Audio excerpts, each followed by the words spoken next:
दोस्तों welcome back to my channel movie speed Hindi. आज मैं फिर आप लोगों के लिए लेके आई हूँ तंत्र मूवी का एक्सप्लेनेशन। ये एक तेलुगु हॉरर और साथ ही साथ काला जादू से रिलेटेड मूवी है। इस मूवी के अंदर आपको इतनी सारी चेंजेस मिलेंगी। मतलब शुरुआत में तो आपको ये लगेगा कि मूवी का कॉन्सेप्ट काफ़ी सिंपल है, पर एंड तक जाते वक्त ओ भाई ये भी था, ये वाला रिएक्शन तो जरूर आने वाला है।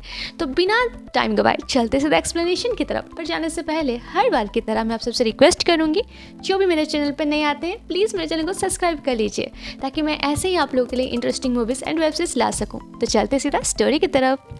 मूवी की शुरुआत में हमें एक आदमी को दिखाया जाता है जो जंगल में रात के वक्त उस रास्ते से गुजर रहा होता है, और उसी वक्त उसकी नज़र पेड़ में बैठी हुई ऊपर एक लड़की के ऊपर पड़ती है, जो छोटी सी बच्ची एक मुर्गी को मार के उसका खून पी रही होती है। और ये सीन देखने में काफ़ी ज़्यादा डरावना होता है। इस सीन को देख के वो आदमी जो था वो चिल्ला देता है, और इसी सीन को यहाँ पे कट करके फिर हमें प्रेजेंट में दिखाया जाता है। इस मूवी के हर एक चैप्टर को आगे धीरे धीरे क्रॉस किया जाता है और इसको चैप्टर वाइज हमें यहाँ पे दिखाया जाता है। तो हम यहाँ पे फर्स्ट चैप्टर को एक्सप्लेन करने वाले हैं, जिस चैप्टर का नाम है खून की प्यासी। यहाँ पे हम कुछ लड़की को दिखाया जाता है जिसका नाम रेखा होता है, और वो गांव की सबसे सुंदर लड़की होती है। वो अपने पिताजी और अपनी दादी माँ के साथ रहा करती थी। रेखा की मम्मी बचपन से ही गुजर गई थी, और इसी चक्कर में रेखा के जो पापा थे वो उस पर काफ़ी ज़्यादा नाराज़ हुआ करते थे, क्योंकि उनको लगता था कि रेखा के वजह से ही उनकी मम्मी की देहांत हो चुकी है, जिसकी वजह से वो अपने लाइफ में अकेले हो गए हैं। अब इस चीज़ को लेकर वो रेखा को माफ़ नहीं करते और ना ही कभी उससे प्यार से बात करते हैं। यहाँ पे हमें रेखा को दिखाया जाता है जो सुबह पहले जब नहाने के लिए अपने बाथरूम का दरवाजा ओपन करती है, तो उसको वहाँ पे एक छोटी सी लड़की बैठी हुई दिखती है, जो देखने में काफ़ी डरावनी थी, और वो वहाँ पे अपना सर को नीचे करके बैठी हुई होती है। इसको देख के रेखा घबरा जाती है और तुरंत अपनी दादी को बुलाती है। जब उसकी दादी आती है, पर अनफॉर्चुनेटली दादी को वहाँ पर कोई भी नज़र नहीं आता है। यहाँ पे एज अ व्यूअर्स हमें समझ में आता है कि रेखा के अंदर कुछ स्पेशल शक्तियाँ हैं, जिसकी वजह से वो यहाँ पे भूतों को देख पाती है। हम रेखा के 3 दोस्तों को देख पाते हैं, जिसमें लड़की का नाम शैलू, बाशु और तेजा होता है। यहाँ पे बाशु और शैलू एक दूसरे से प्यार करते हैं, और इधर रेखा और तेजू एक दूसरे को एज अ फ्रेंड या फिर थोड़े से भी ज़्यादा लाइक करते हैं। यहाँ पे रेखा जब अपने दोस्तों के साथ कॉलेज जा रही होती है, तो अचानक से उसको एक पेड़ के ऊपर एक लड़की को सुसाइड करते हुए दिखाया जाता है, जिस चीज़ को देख के वहाँ पे वो रुक जाती है और तुरंत शैलू को बोलती है। पर शैलू, तेजा और वाशु ये सब पे उनको ट्रस्ट नहीं होता है, जिसके बाद यहाँ पे शैलू जो होती हैं वो रेखा का मजाक उड़ाने लगती है। पर तेजा यहाँ पर उसको ये रिवील करता है कि भूत प्रेतों को तो मैं नहीं मानता हूँ, पर हाँ ये सच है कि नेगेटिव और पॉजिटिव दोनों एनर्जी होती है। उसके बाद हमें नेक्स्ट डे का सीन दिखाया जाता है, जहाँ पे चारों दोस्त कॉलेज से के लिए निकल रहे होते हैं। पर रास्ते में गांव का एक आदमी यहाँ पे तेजा को अपने घर का पाइप ठीक करने के लिए बोलता है। तो तेजा उसको ये रिप्लाई करता है कि फिलहाल तो मैं कॉलेज जा रहा हूँ, मैं कॉलेज से आने के बाद तुम्हारा ठीक कर दूंगा। पर यहाँ पे वो आदमी काफ़ी घमंडी था। इनफैक्ट वो यहाँ पे उसको काफ़ी ज़्यादा गुस्सा करता है और उसको उल्टा सीधा बोलता है। ऐसा व्यूअर्स हम लोग नोटिस कर पाते हैं कि रेखा को ये सब कुछ देख के काफ़ी बुरा फील होता है। उसके बाद तेजू अपने मामा के पास जाता है, जिसका नाम शंकर होता है। यहाँ पे हम तेजू और उसके मामा का रिलेशनशिप देख पाते हैं, जो काफ़ी अच्छा था। तेजू बचपन से ही अपने मामा के साथ रहा करता था, क्योंकि उसकी मम्मी का डेथ बचपन में ही हो चुका था जब वो छोटा हुआ करता था। तो यहाँ पे वो आज का इंसिडेंट के बारे में बताता है, और साथ ही साथ उसके मामू उसको ये रिवील भी करते हैं कि हाँ ये सच है कि पॉजिटिव और नेगेटिव दोनों एनर्जी होते हैं। क्योंकि अगर पेड़ लगाया जाए और उसके पास जाके हम उसको हर दिन गाली दें, तो वो पेड़ 2 दिन या 3 दिन के अंदर अपने आप ही मर जाएगा। या फिर कोई भी इंसान को जैसे कि कभी ट्यूमर होता है, तो डॉक्टर हमेशा उसको ये कहते हैं कि तुम अपने दिमाग में पॉजिटिव थिंग्स रखा करो, क्योंकि नेगेटिव और पॉजिटिव दोनों वाइब्स में कुछ ना कुछ तो जादू होता ही है। अब इस सीन को दिखाते हुए हमें फिर से रेखा के ऊपर सीन दिखाया जाता है, जहाँ पे वो रात को सो रही होती है, और अचानक से वो रात को उठकर कहीं पर जाने लगती है, जिसको देखने के बाद उसकी दादी उसके पिताजी मतलब मिस्टर कुमार को ये कहते हैं कि तुम अपनी बेटी का पीछा करो, क्योंकि यहाँ पे रेखा को रात को चलने की आदत हुआ करती थी, मतलब बीमारी थी। पर उसके जो पिताजी थे वो उस बात पे ध्यान नहीं देते हैं, क्योंकि वो एज अ व्यूअर्स हमको तो पहले से पता है कि वो रेखा से प्यार नहीं करते थे, और इधर उसकी दादी और कुछ कर नहीं पाती हैं। नेक्स्ट डे मॉर्निंग रेखा को रात की बातें याद थी कि अचानक से वो उठकर कहीं पर चली जाती है। इस चीज़ को देखने के बाद रेखा को काफ़ी ज़्यादा बुरा फील होता है, क्योंकि अब रेखा जवान हो चुकी थी। तो अपने गांव के जो तांत्रिक थे, मतलब जो मतलब तांत्रिक होते हैं, सॉरी जो भी होते हैं, उनके पास जाती है और उनको ये सारी बातें बताती है, जहाँ पे वो बताते हैं कि मैं तुमको एक ताबीज़ दूंगा। पर कुछ काम होने की वजह से वो जो मौलवी होते हैं वो वहाँ से चले जाते हैं। चले जाने के बाद रेखा भी अपने घर मतलब आ जाती है, जिसके लिए उसको नेक्स्ट डे कॉलेज जाना होता है। कॉलेज से आने के बाद रेखा से मिलने के लिए तेजा घर पर आया होता है, क्योंकि मिस्टर कुमार जो है वो घर पे नहीं थे। जिसके बाद एज अ व्यूअर्स हमें पता चलता है कि जो तेजा और रेखा है वो एक दूसरे से बहुत प्यार करते हैं। पर मिस्टर कुमार की वजह से तेजा घर पे आया नहीं करता था, पर उनकी दादी को तेजा के बारे में सब पता था।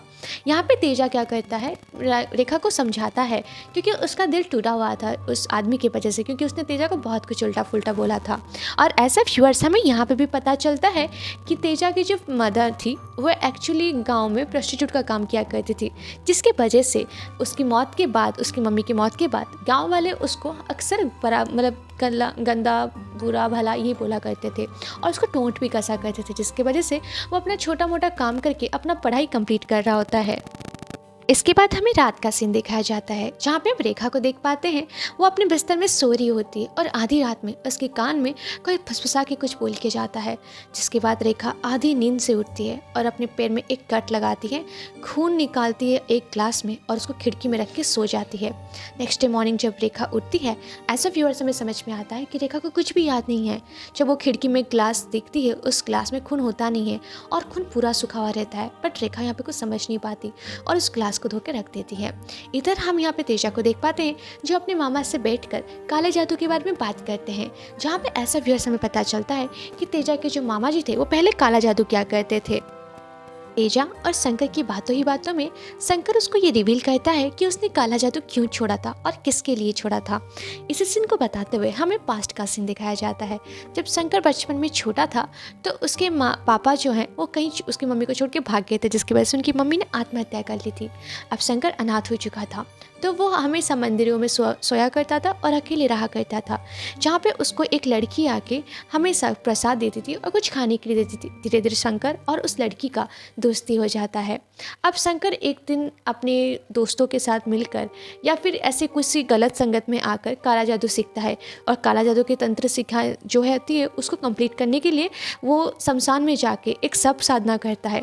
बट शव साधना के बीच में अचानक से वो आदमी जो था वो जिंदा हो जाता है। अब इस चीज़ को देख के वो डर जाता है, बट काला जादू का एक असर होता है, अगर जादू पूरा ना हो या फिर वो सही से ना हो तो उसका जो जादू है वो अक्सर जो जादू कर रहा है उसके ऊपर उल्टा गिर जाता है। सेम चीज़ यहाँ पे उसके साथ भी हुआ। शंकर धीरे धीरे बीमार पड़ने लग गया। अब ये बात उसकी जो दोस्त थी बचपन की उसको बताता है, वो लड़की को, जिसका नाम यहाँ पे राजेश्वरी होता है। अब वो लड़की उसको प्रॉमिस लेती है कि तुम आइंदा ज़िंदगी में कभी भी कोई काला जादू मत करना, जिसके बाद शंकर उसको प्रॉमिस करता है। बट एक टाइम ऐसे आता है कि उसी राजेश्वरी को मतलब अपनी तरफ खींचने के लिए या अट्रैक्ट करने के लिए ये फिर से काला जादू करता है। अब उसके बाद क्या होता है क्या नहीं, ये सीन तो हमें यहाँ पे दिखाया नहीं जाता है। उसके बाद इस मूवी का सेकंड चैप्टर स्टार्ट होता है, जिसका नाम होता है पाताल कुट्टी। पाताल कुट्टी के स्टार्टिंग में हमें फिर से रेखा और यहाँ पे उसके दोस्त और साथ ही उसके बॉयफ्रेंड को दिखाया जाता है, जो उसके दोस्त सालू का इंतज़ार कर रही होती है। जब सेलू घर से आ रही होती है तो रेखा नोटिस करती है कि उसके पीछे एक आत्मा चल रही है, पर रेखा यहाँ पे इसको कुछ रिवील तो नहीं करती, चुप रहती है।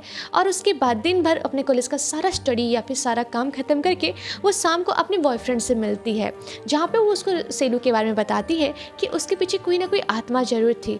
और इस चीज़ को प्रूव करने के लिए वो अपने दिन भर का सारा चीज़ें उसको बताती है, जहाँ पे एज अ व्यूअर्स हमें सारी चीज़ें दिखाई जाती है। तेजा सेलू यहाँ पे रेखा से पूछता है कि तुम्हें ये सब कैसे पता, तो वो बताती कि गांव के जो मौलवी हैं उसने उसको बताया है। और साथ ही साथ रेखा यहाँ पे ये भी बताती है कि जब वो सेलू से मिलने के लिए शाम के वक्त अब उसके घर गई थी तो हाथ में एक वाइट कलर का पाउडर लेके गई थी, जहाँ पे वो उसको बोलती है इस पाउडर में थोड़ा सा फूंकने के लिए, और उसी वक्त वो एक नींबू निकाल के उसके सामने रख देती है। जब सेलू के अंदर जो आत्मा थी वो तुरंत बाहर रिवील होती है और यहाँ पर रेखा को धमकी देती है कि वो उसको मार के ख़त्म कर देगी, जिसको देखने के बाद रेखा वहाँ से भाग के आ जाती है और ये सारी बातें यहाँ पे तेज को बताती है। उसके बाद तेज उसके फैमिली मेम्बर्स के पास जाते हैं, सेलू के फैमिली मेम्बर्स के पास, और सारी बातें बताते हैं। बट यहाँ पे जो सेलू का भाई होता है वो ये सब चीज़ों को मानता नहीं है, क्योंकि ट्रस्ट ही नहीं करता। जहाँ पे रेखा कहती है कि हो सकता है ये काला जादू होगा, क्योंकि इस काला जादू की वजह से ही रेखा मतलब जो सेलू है उसके पीछे ये आत्मा आई होगी। यहाँ पे इस काला जादू का नाम पाताल कुट्टी बताती है, जो कि इस सेकंड चैप्टर का नाम भी है। और ये भी बताती है कि अब वो जो इसके ऊपर जो आदमी काला जादू कर रहा है वो यहाँ पे सेलू को बुला के उसका गलत इस्तेमाल कर सकता है। और इसी बीच में जब वो इस बारे में अपने फैमिली वालों को बता रही होती है तो जो सेलू का भाई होता है वो तो वैसे भी बिलीव नहीं करता, क्योंकि उसको काला जादू में कोई बिलीव नहीं था। भी हमें रात का सीन दिखाया जाता है जहाँ पे सेलू को उठकर हम कब्रिस्तान की तरफ जाते हुए देख पाते हैं और उसके पीछे तेजा सेलू का बॉयफ्रेंड और सेलू का भाई भी होता है। साथ ही साथ वो एक तांत्रिक को भी रखते हैं, जहाँ पे हमें पता चलता है कि सेलू के भाई को पहले तो यकीन नहीं था, पर जब वो सारी चीज़ों को देखता है तो उसको यकीन आ जाता है। वो तांत्रिक के पास जाकर सेलू बैठती है और सेलू को वो तांत्रिक खून से सना हुआ चावल खिलाने के लिए बोलता है, खाने के लिए बोलता है। जब उसका भाई और वो इस चीज़ को दूर से घूर के नोटिस कर रहे होते हैं, तब यहाँ पे उसके बॉयफ्रेंड को, सेलू के बॉयफ्रेंड को ये याद आता है विष्णु को कि ये आदमी जो है, हम मेले में लास्ट टाइम मिलने थे तब यह आदमी सेलू को छेड़ रहा था, जहाँ पे सेलू इसके मुंह में थूक के चली गई थी। अभी तांत्रिक उसी बात का गुस्सा निकालने के लिए सेलू के ऊपर काला जादू किया था। यहाँ पे सेलू का भाई सुनकर खुद काफ़ी ज़्यादा गुस्सा हो जाता है और उस तांत्रिक को मारने के लिए जाता है, पर वो तांत्रिक बहुत ही ज़्यादा शक्तिशाली था, इनफैक्ट चालाक भी था। वो वहीं पर उसके भाई को रोक के उस पर काला जादू करके उसको ख़त्म करने की कोशिश करता है, पर उसी बीच में तेज आ जाता है और उसको वहीं पर ही उसका गर्दन उड़ा देता है और इसी सीन को यहाँ पर दिखाया जाता है। अब वो तांत्रिक को मरने के बाद ही सेलू ठीक हो जाती है और इसी सीन को दिखाते हुए चैप्टर 3 हम लोग का स्टार्ट होता है, जिसका नाम होता है घुसपैठिए का आना। थर्ड चैप्टर की शुरुआत में हमें रेखा के घर के बाहर से एक पंडित को गुजरते हुए देखते हैं, जो उनको उसी घर के बाहर से एक नेगेटिव वाइब आती है, जिसके बाद वो रेखा की दादी को आके ये कहते हैं कि तुम्हारे घर में एक खून पीने वाली चुड़ैल है, तुम्हें जल्द से जल्द उससे बचना होगा या फिर उसको मारने के लिए कोई आने वाला है। अब इसी सीन को कट करते हुए हमें रेखा को दिखाया जाता है। जब रेखा सुबह सोकर उठती है तो उसकी खिड़की में वही खून से संधा हुआ ग्लास रखा हुआ रहता है, जिसको देख के रेखा फिर से कुछ रिएक्ट नहीं करती और चुपचाप उस ग्लास को उठा के रख देती है। इधर हमें गांव में एक आदमी को दिखाया जाता है जो तांत्रिक होता है, उसका नाम कुट्टी होता है। वो गांव में आके राजेश्वरी नाम का एक लड़की को, औरत जो, उसको ढूंढ रहा होता है। जहाँ पे गांव वालों से बात करने के बाद पता चलता है कि राजेश्वरी जो थी वो पहले एक औरत यहाँ पे रहा करती थी जो मिस्टर कुमार की वाइफ थी, बट लोगों का कहना ये है कि उस पर काला जादू हुआ था, जिसके बाद उनकी मौत हो गई थी। पर हाँ, मौत से पहले उनकी एक बेटी हुई थी जिसका नाम रेखा है। अब ये सुन के तांत्रिक को यकीन हो जाता है कि ये रेखा जो है राजेश्वरी की औलाद है। इसके बाद एज अ व्यूअर्स हमें ये भी समझ में आता है कि आज तक जो मिस्टर कुमार जो थे वो हमेशा रेखा पे इस बात पे गुस्सा हुआ करते थे कि उसकी वजह से उसकी माँ की मौत हुई थी, बट सीन एक्चुअली कुछ और था। मे भी आगे कुछ और भी गहराई होगी बातों में। तो उसके बाद हमें यहाँ पे उसी कुट्टी को देख पाते हैं जो रेखा के कॉलेज के बाहर रहकर रेखा नाम की लड़की है कौन, राजेश्वरी की बेटी, ये जानने के लिए एक लींबू के ऊपर काला जादू करके उसी रास्ते में डाल देता है। जब रेखा अपने दोस्तों के साथ कॉलेज से निकल के आ रही होती है तो लींबू अचानक से ऑटोमेटिकली रेखा के कदमों के नीचे जाके दब जाता है, जिसको पैरों के नीचे कुचलने के बाद रेखा को महसूस तो होता है कि कुछ नेगेटिव हुआ, पर दोस्तों के साथ होने की वजह से उस चीज़ को वो इग्नोर करके चली जाती है। उसके बाद हमें रात का सीन दिखाया जाता है जहाँ पे कुट्टी रेखा के ऊपर काला जादू करने लगता है, मतलब उसी लींबू को ला कर वो उस पर काला जादू कर रहा होता है। और इधर रेखा के पास एक किन्नर की आत्मा आती है जो रेखा को जबरदस्ती उसके खींच के लेके जाने वाली होती है, पर कैसे भी करके रेखा अपनी बचाव में उसके हाथ में भगवान जी की तस्वीर लग जाती है, जिसको देख के वो जो किन्नर की आत्मा थी वो डर के वहाँ से भाग जाती है। नेक्स्ट डे मॉर्निंग फिर से वो कुट्टी जो तांत्रिक था वो यहाँ पे फिर से रेखा को अपने बस में लाने की कोशिश कर रहा होता है और इधर हम रेखा को देख पाते हैं जो उसी गांव के मौलवी के पास जाते हैं और रात की सारी चीज़ें उनको बताते हैं, जहाँ पे मौलवी उसके ऊपर जो धुआं होता है, पवित्र धुआं जो भी होता है, आई डोंट नो एक्चुअली उसके बारे में मुझे ज़्यादा नहीं पता, उसके लिए आई एम सॉरी, तो वो अपने तरीके से उसको बचाने की कोशिश कर रहे होते हैं, जिसकी वजह से वो तांत्रिक का जादू रेखा पे नहीं चल पाता और रेखा उसके जो वशीकरण थे उससे बच जाती है।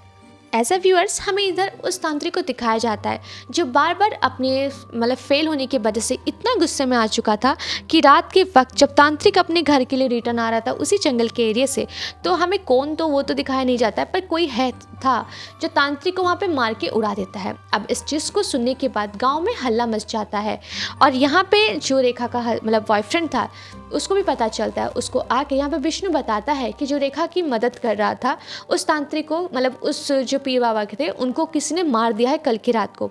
अब ये सुन के ये भी थोड़ा सा घबरा जाता है क्योंकि हो ना हो अब रेखा की जान को खतरा हो चुका था। अब तेजा जाता है सबसे पहले अपने मामू शंकर के पास, जहाँ पे वशीकरण जादू के बारे में या काला जादू के बारे में उनसे पूछता है और साथ ही साथ रेखा को बचाने का कोई उपाय भी, जहाँ पे उसके मामू शंकर ये कहते हैं कि पास के गांव के एक बहुत ही पंडित है जो काफ़ी ज़्यादा प्रसिद्ध हैं, मैं तुमको उनके बारे में बताऊंगा, तुम वहाँ पे जाके उनसे मदद ले सकते हो। जहाँ पे तेजा उनको अपना जादू छोड़ने का मेन रीज़न पूछते हैं, जहाँ पे हमें फिर से पास्ट का सीन दिखाया जाता है। शंकर अब जवान हो चुके थे, अब वो यहाँ पे राजेश्वरी से मोहब्बत करने लग गए थे, जिसकी वजह से उसके पिताजी जो थे वो किसी और के साथ राजेश्वरी का शादी फिक्स कर देते हैं।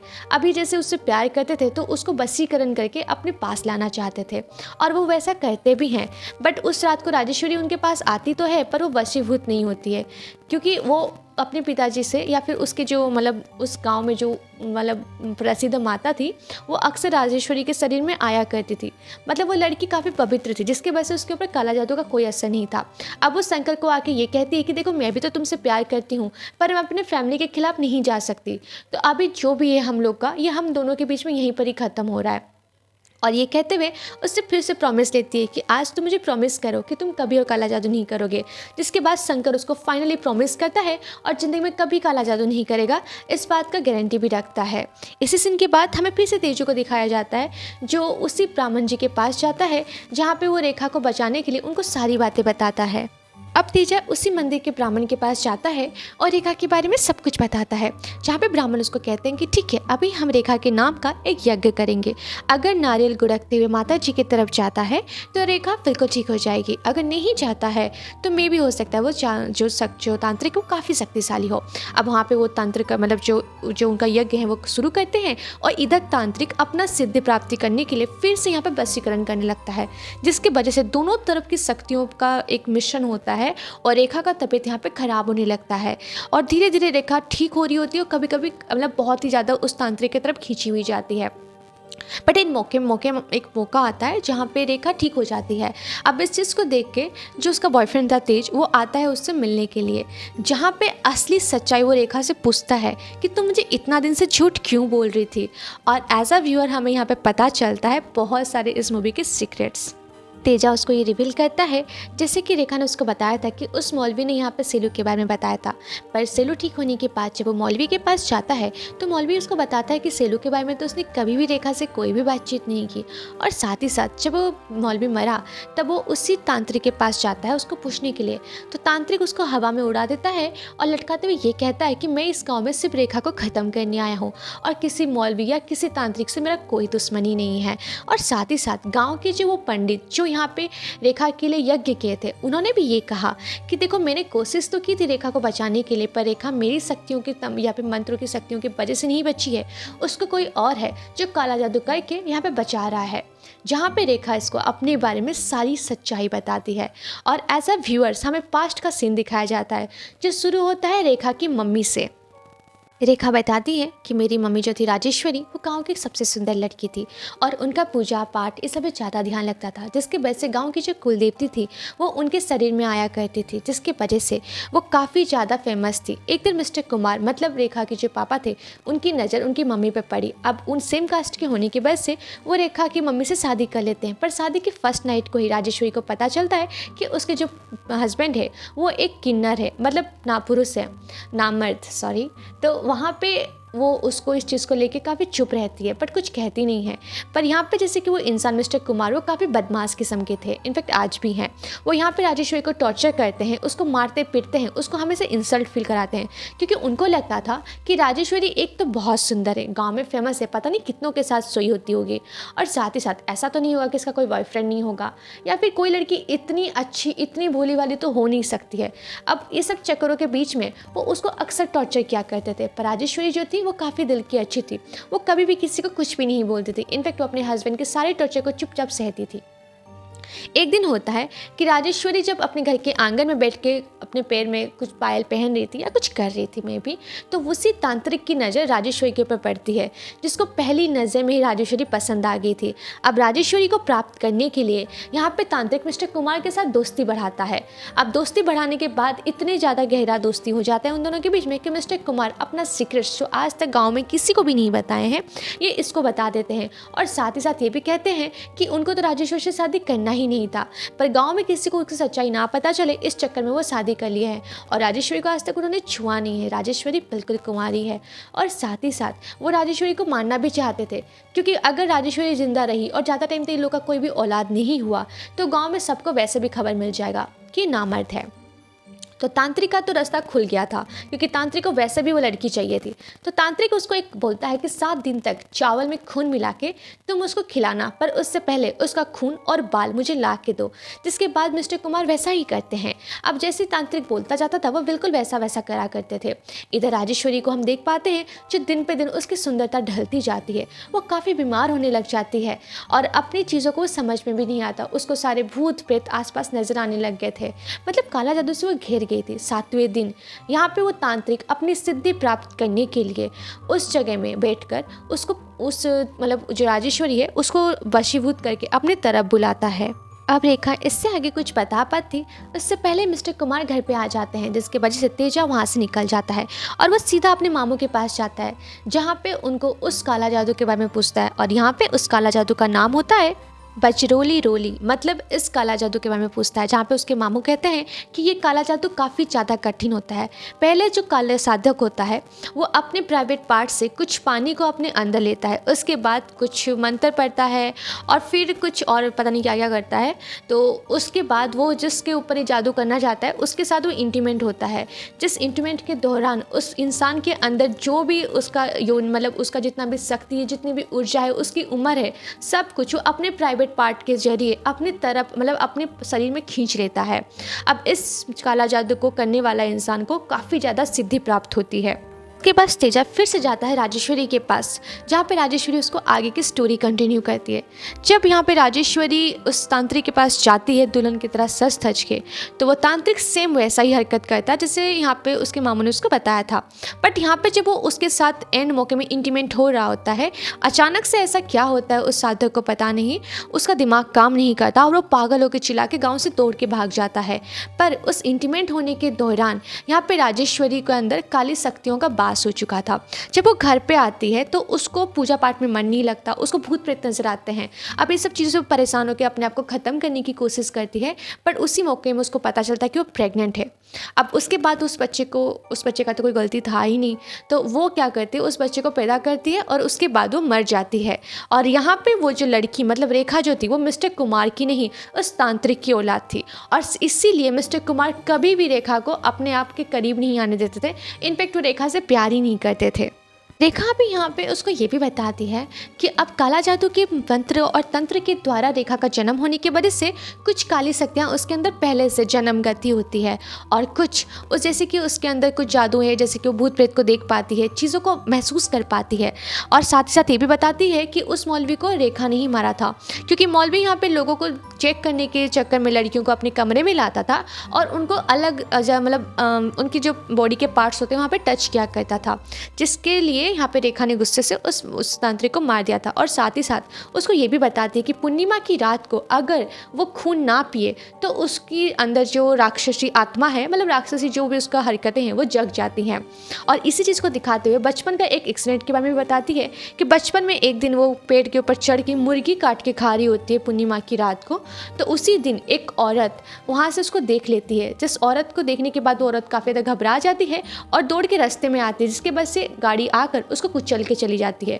और वो औरत कोई और नहीं, तेजा की माँ ही होती है, जिसको सुनने के बाद तेजा को काफ़ी ज़्यादा बुरा लगता है और वो यहाँ पे उसको काफ़ी बुरा भला बोल के वहाँ से चला जाता है। तेजा ये सब कुछ जानने के बाद सबसे पहले अपने मामू के पास जाता है, शंकर के पास, जहाँ पे उसको ये पता चलता है कि राजेश्वरी नाम की जो औरत थी वही शंकर की बचपन की दोस्त थी। रेखा की माँ जो थी वही उसका प्यारी थी।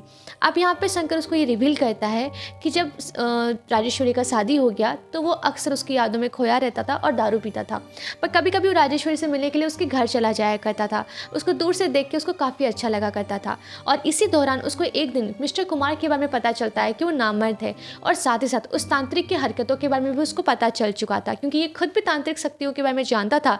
तो उसको पता चल चुका था कि तांत्रिक आगे क्या करने वाला है, जिसके दौरान वो तांत्रिक जिस दिन वो मंत्र क्रिया करने वाला था उसी रात को उसके पीने वाले जल में कुछ ऐसे मतलब जो नशे की द्रव्य मिला देता है, जिसकी वजह से वो तांत्रिक जब अपनी सिद्धि प्राप्त कर रहा था तो वो अपने होश में नहीं होता और जो राजेश्वरी है उसका सौंदर्य देख के उस पर मोहित होके उसके साथ रियल में इंटीमेट हो जाता है, जिसकी वजह से वो जो जादू था वो उल्टा पड़ जाता है।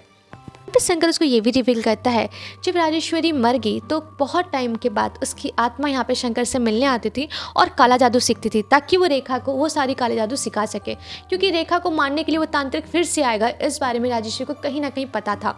और गाँव में अभी तक जो भी काला जादू हो रहा होता है वो सब कुछ रेखा कर रही होती है।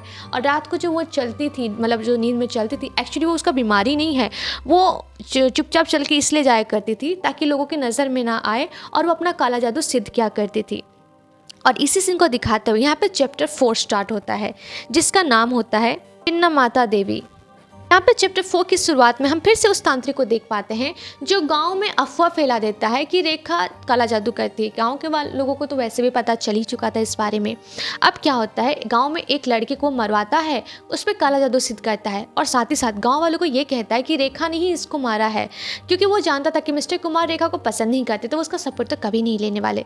अब गाँव वाले क्रोधित हो जाते हैं और रेखा को लेके बरगद के पेड़ में बांध देते हैं, जहाँ पे वो तंत्रिका के ये कहता है कि अगर आज तक ये लड़की यहाँ से बच के चली गई तो मतलब ये नॉर्मल है, अगर नहीं बच पाई तो डेफिनेटली ये काला जादू करती है और इसका काला जादू की वजह से इसकी मौत हो जाएगी। और गांव वालों को ये भी कहता है कि कोई कुछ भी हो जाए, आज रात को इस पेड़ के नीचे इस लड़की के पास कोई भी नहीं आना चाहिए।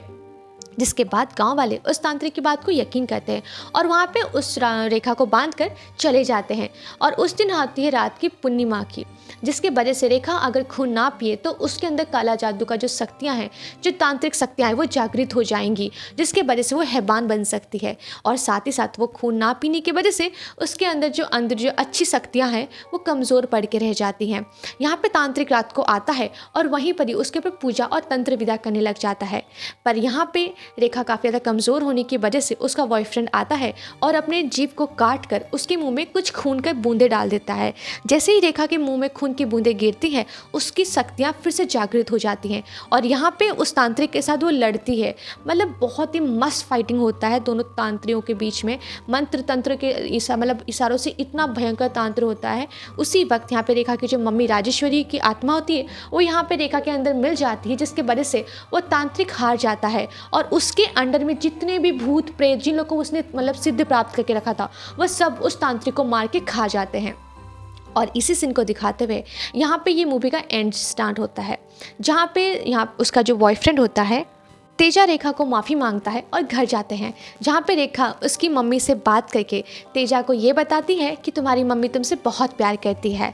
और साथ ही साथ वो ये भी बताती है कि मैं तुम्हारी मम्मी की आत्मा को ही देख पा रही हूँ, जहाँ पे तेजा की माँ उसको ये कहती है कि वो तेजा से बहुत प्यार करती है, पर अगर वो ज़्यादा करीब उसके होती तो गाँव के लोग तेजा को काफ़ी बुरा भला बोलते, जिसकी वजह से उसने हमेशा तेजा को छीछड़ा का ही किया है, जिसको सुनने के बाद तेजा को काफ़ी बुरा फील होता है और यहाँ पर वो रेखा को थैंक यू कहता है। इसी सीन को दिखाते हुए ये मूवी यहाँ पे खत्म हो जाती है। तो ये थी तंत्र मूवी का पूरा एक्सप्लेनेशन। आपको कैसा लगा मुझे कमेंट करके जरूर बताइएगा। और हाँ, ऐसे ही तेलुगु या फिर बॉलीवुड, हॉलीवुड जो भी इंटरेस्टिंग मूवी और वेब सीरीज़ निकलती है मैं आप लोगों के लिए जरूर लेके आऊँगी। तब तक के लिए मेरे चैनल को सब्सक्राइब करना मत भूलिएगा। तो मिलते हैं नेक्स्ट वीडियो में, तब तक के लिए राधे राधे।